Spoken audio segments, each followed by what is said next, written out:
मैं करिश्मा पांडे एक बार फिर उपस्थित हुई हूँ आप सभी के साथ एक छोटी जानकारी, एक छोटे मुहिम के साथ उपस्थित हुई हूँ। तो प्लीज़ इस वीडियो को लास्ट तक देखिएगा और अगर ये मेरा वीडियो आपको अच्छा लगता है तो प्लीज़ लाइक, शेयर, सब्सक्राइब।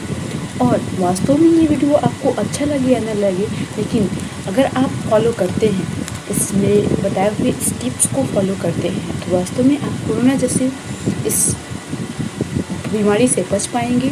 और जो इसके दुष्परिणाम लगातार हमारे देश के फीडबैक को नीचे गिरा रहे हैं, वहाँ से हम उभर कर भारत को पुनः विश्व गुरु की ताज दिलाने में अपना अहम योगदान दिला सकते हैं। तो क्यों ना हम इसके लिए आगे बढ़ें और अपने साथ साथ समाज को भी एक्टिव करें और इसे समझाएं कि वास्तव में कोरोना नाम की बीमारी है, उससे हमें कैसे बचना है। इन्हीं कुछ बातों से लेकर मैं बात करूँगी। तो पहली बात ये है कि जो सबसे बड़ा भ्रम आज तक जो है, कोरोना नाम की बीमारी होने के बाद भी सबसे बड़ा भ्रम है आज तक ये बना हुआ है लोगों में। तो ये भ्रम को आप बिल्कुल दूर कर दीजिए, क्योंकि वास्तव में कोरोना नाम की बीमारी है और हर जगह पे, चाहे वो हमारे सिंगरौली में हो, चाहे मध्य प्रदेश में हो, चाहे महाराष्ट्र में हो, चाहे दिल्ली में हो, चाहे मुंबई में हो, हर एक जगह ऐसा कोई शहर, कोई गांव इससे अछूता नहीं है। तो इसलिए आप जो ये एक्सक्यूज़ देते हैं कि वहाँ पे इलेक्शन है तो वहाँ पे क्यों नहीं होता, नेताओं को क्यों नहीं होता, अरे उससे आपको क्या लेना देना। आप अपने आप को स्वस्थ रखिए और अपने आप को स्वस्थ रखने के साथ साथ अपने परिवारजनों को, अपने समाज को स्वस्थ रखिए। आपका मैटर यहाँ करता है, आपको ऐसी फालतू बातों से मैटर नहीं करता कि वहाँ इलेक्शन है, वहाँ रैलियाँ हो रही हैं, तो वहाँ पे ये क्यों नहीं होता।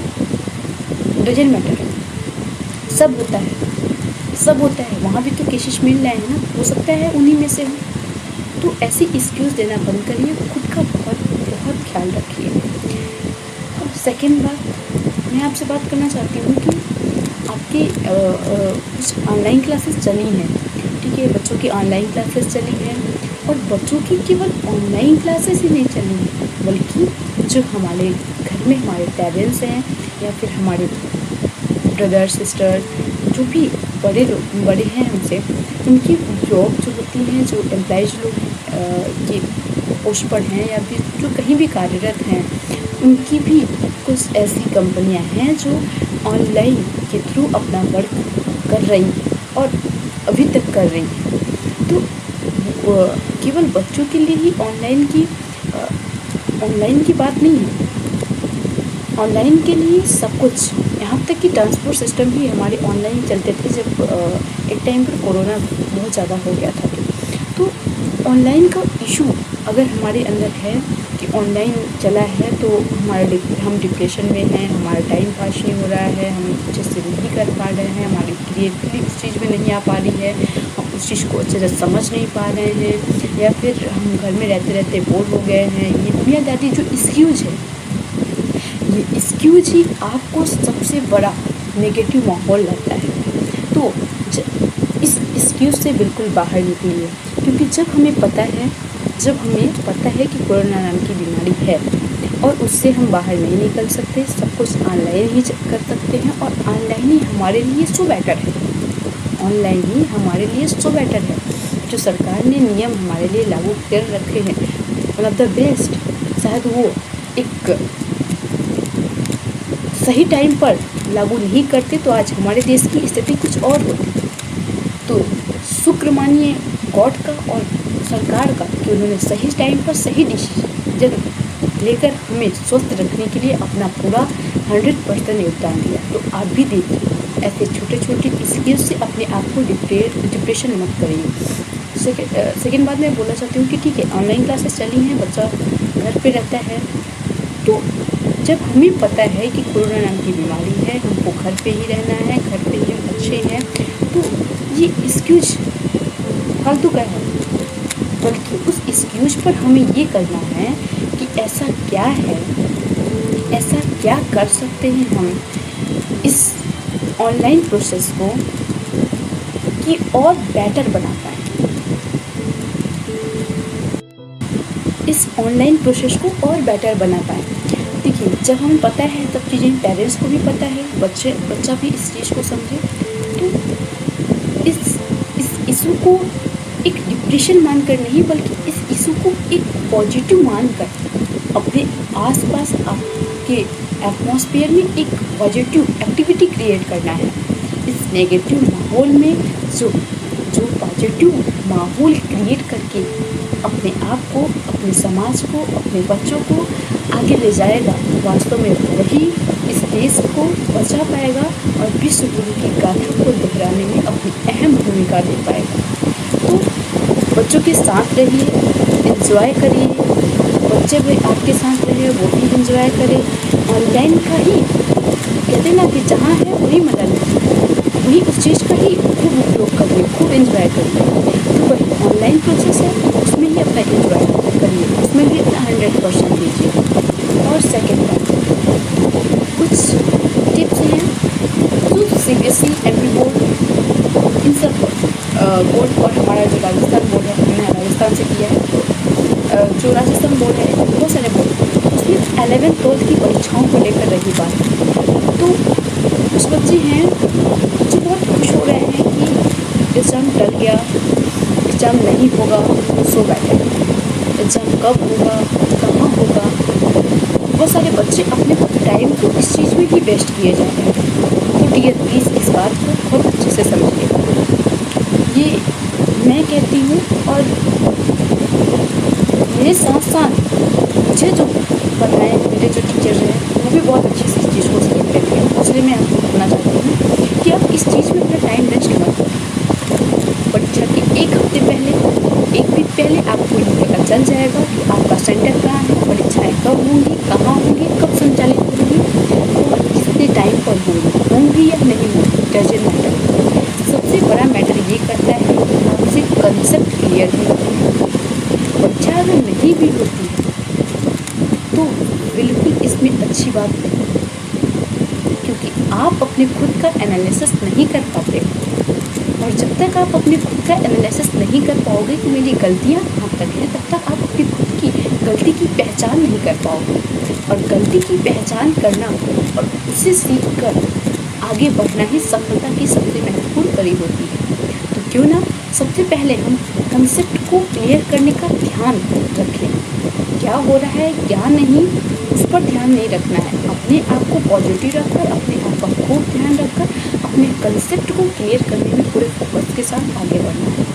आप अपने कंसेप्ट को क्लियर रखिए और आपके मन में इतना बस होना चाहिए, ठीक है हम जहाँ भी होगा परीक्षा, जब भी होगा कर लेंगे, अपना 100% देकर होना अपना बेस्ट कर पाएंगे। इस एक्टिविटी, इस थॉट के साथ आपको पढ़ाई पर ध्यान लगाना है, अपने हर सब्जेक्ट के कंसेप्ट को क्लियर रखना है, ठीक है। माना कि आपका एग्ज़ाम नहीं होता, ठीक है, आप 10th पास आउट हो जाएंगे, 11th में पहुंच जाएंगे, 12th में पहुंच जाएंगे, लेकिन उससे कोई बेनिफिट नहीं है जब तक आपके कंसेप्ट क्लियर नहीं है। तो प्लीज़ कंसेप्ट को क्लियर रखने में ध्यान रखिए। अगर परीक्षाएँ नहीं भी होती तो कोई इशू नहीं है, कोई बात नहीं, आप अपने खुद का एनालिसिस कीजिए, खुद के साथ परीक्षाएँ लीजिए, खुद की परीक्षा खुद से कीजिए। अगर आत्मनिर्भर भारत का संदेश आदरणीय देश के प्रधानमंत्री नरेंद्र मोदी जी ने दिया है, तो कहीं ना कहीं आप उस चीज़ को अपने लाइफ में इंक्लूड कीजिए और अपने लाइफ में उसको रूटीन में लाइए। आत्मनिर्भर बनिए, रिस्पॉन्सिबिलिटी को लेना सीखिए और खुद की परीक्षा खुद से करिए कि वास्तव में हम कहाँ गलती कर रहे हैं, हमारे कंसेप्ट कहाँ हमें अच्छे से नहीं बनते, उस चीज़ पर वर्क करिए, उसे अच्छा करिए। परीक्षाएँ होंगी या नहीं होंगी, कब होंगी, इसकी चिंता आपको नहीं करनी, कोई मतलब नहीं। अगर आपके कंसेप्ट क्लियर हैं तो परीक्षाएँ नहीं भी होती तो आप बेस्ट हो। लेकिन अगर आपके कंसेप्ट क्लियर नहीं है तो डियर आप यहाँ से पास आउट होकर बहुत हैप्पी होकर, बहुत खुश होकर कि हाँ मैं 10th पास हो गया, मैं 12th पास हो गया, इस चीज़ को लेकर आप आगे बढ़ जाओगे। लेकिन आपको कितनी बड़ी परेशानी आगे होती है कि उस टाइम ही पता चलेगा, क्योंकि कोई भी एग्ज़ाम क्लियर करने के लिए हमें कंसेप्ट क्लियर रखने होंगे। कंसेप्ट पे ध्यान रखिए, इन मुद्दों पर, इन इशू पर नहीं।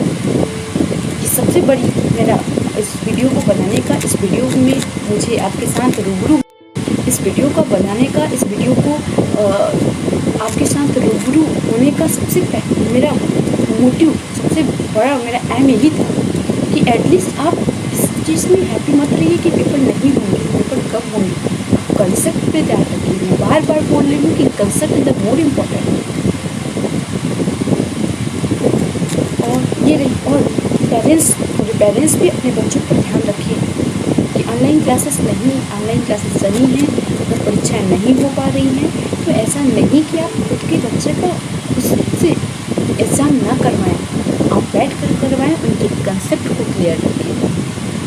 बच्चा आने वाले टाइम पर डिप्रेशन नहीं रहेगा और आने वाले जो हमारे फ्यूचर के कॉम्पिटिटिव एग्ज़ाम में जो हम पार्टिसिपेट करते हैं, जो हम अपने लाइफ को एक अच्छी जगह पर पहुंचाने के लिए कंप्लीट करते हैं, तो वो चीज़ अच्छे से कर पाएँ। ये रहा स्टूडेंट को लेकर फिर बताना चाहते हैं कि थोड़ी कुछ बातें हैं जो WHO, बाबा रामदेव, आदरणीय देश के प्रधानमंत्री नरेंद्र मोदी की इन सब की गाइडलाइंस को जो कोरोना के मद्देनज़र को रखते हुए हमें दिए गए हैं, प्लीज़ हम उन्हें बेशक फॉलो करें और अच्छे से फॉलो करें, ताकि आने वाले टाइम पर हम अपने साथ साथ अपने परिवार को, अपने समाज को बचा सकें, अच्छा कर अपने देश के लिए विश्वगुरु बनाने का अच्छा संदेश दे सकें। तो सबसे पहले ये जो मास्क है, जब हम मास्क लगाते हैं तो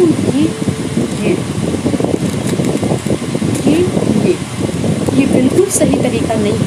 WHO की गाइडलाइंस आप पढ़िएगा, ये मास्क लगाने का बिल्कुल सही तरीका नहीं है।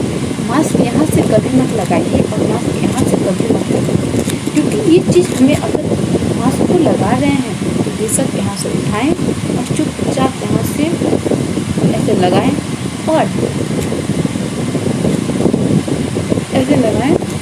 बिल्कुल इस चीज़ का ध्यान रखिए कि ये चीज़ है, ये हमारा यहाँ से बिल्कुल एकदम अच्छे से चिपका होना चाहिए, बहुत अच्छे से, बिल्कुल ऐसा होना चाहिए। सेकेंड बात, कुछ लोग शौक से, फैशन से और पुलिस के डर से, प्रशासन के डर से इस चीज़ को उपयोग कर रहे हैं। ये अपने आप आत्मनिर्भर भारत की पहचान ही मत करवाइए। आत्मनिर्भर भारत में बनने के लिए अपने आप का योगदान दीजिए। आप खुद की जान की अहमियत को समझिए। आपके साथ में जाने जितनों की आकांक्षाएँ जुड़ी हुई हैं, तो प्लीज़ खुद के लिए आत्मनिर्भर बनिए और मास्क केवल फैशन के लिए नहीं, बल्कि अपने आप को बचाने के लिए, अपने आप को स्वस्थ रखने के लिए लगाते रहिए। और इसको यहाँ नहीं बल्कि यहाँ लगाना है, जो इस तरह ही लगता है।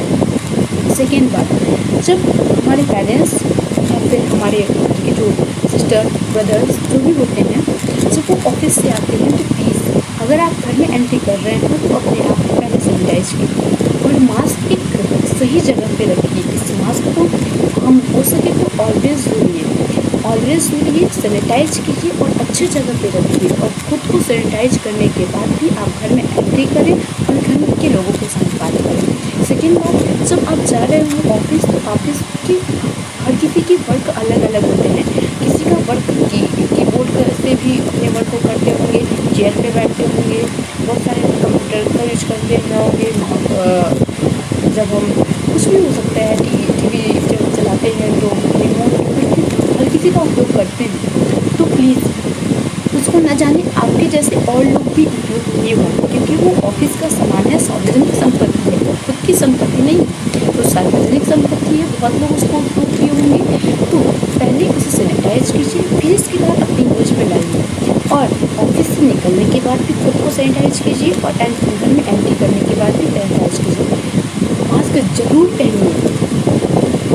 और सबसे बड़ा मेरा मुद्दा था, सबसे बड़ा जो इम्पोर्टेंट मुद्दा था वो था कि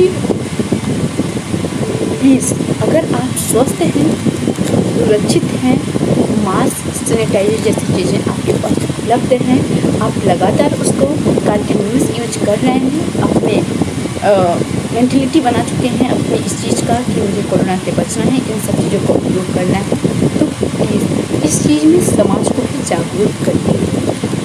आज कहीं इसकी जागरूकता में कमी दिखती है। जागरूकता में कमी दिखती है तो लोगों को जागरूक करिए।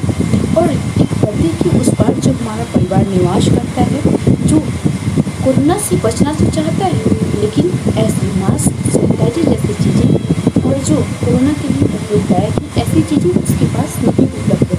तो प्लीज़ आप एक ऐसे मुहिम के साथ जुड़िए और अपनी, मैं नहीं कहती कि अपना 100% दीजिए, अपना 10% भी, अगर आप 2 लोगों को भी मास्क, सैनिटाइजर और कोरोना से बचने के लिए जो उपकरण हैं उन्हें एक दिन में देते हैं 2 लोग को भी, तो बहुत बड़ा योगदान होगा देश के लिए।